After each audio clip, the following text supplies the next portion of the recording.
बरसाना के राजा वृषभानु और उनकी रानी कीर्ति देवी के एक पुत्र श्रीदामा था, लेकिन वे एक पुत्री का आशीर्वाद पाने की आशा में थे। अपनी इस मनोकामना को पूरा करने के लिए राजा वृषभानु यमुना जी के पास पूजा करते थे।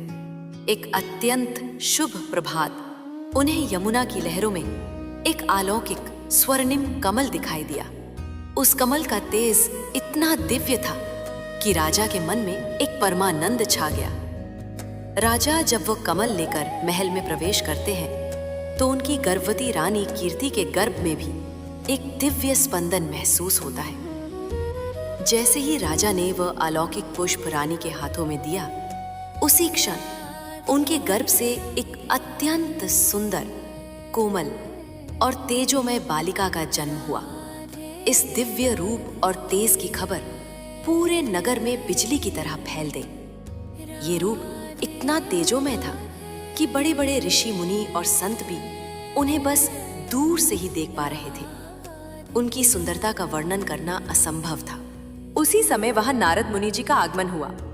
वे इस अलौकिक रूप और तेज को देखकर तुरंत समझ गए कि ये कोई और नहीं, स्वयं भगवान श्री कृष्ण की आह्लादिनी शक्ति और शाश्वत सहचरी श्री राधा रानी जी ही हैं। जब उनकी दृष्टि उस अत्यंत सुंदर बालिका पर पड़ी तो वे इतने भाव विभोर हो गए कि उनका शरीर चेतन शून्य हो गया और वे वहीं मूर्छित होकर गिर पड़े।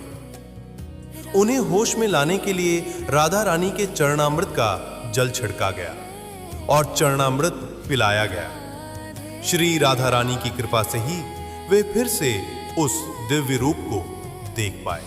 तब राजा वृषभानु जी ने चिंता व्यक्त की कि बालिका न तो हिल रही है और न ही उसने अपनी आंखें खोली है।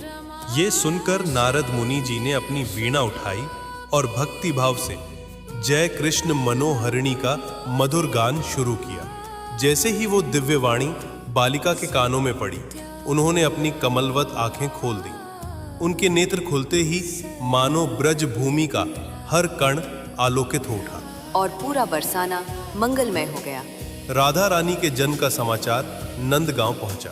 नंद बाबा और माता यशोदा स्वयं छोटे कृष्ण को लेकर बरसाना आए।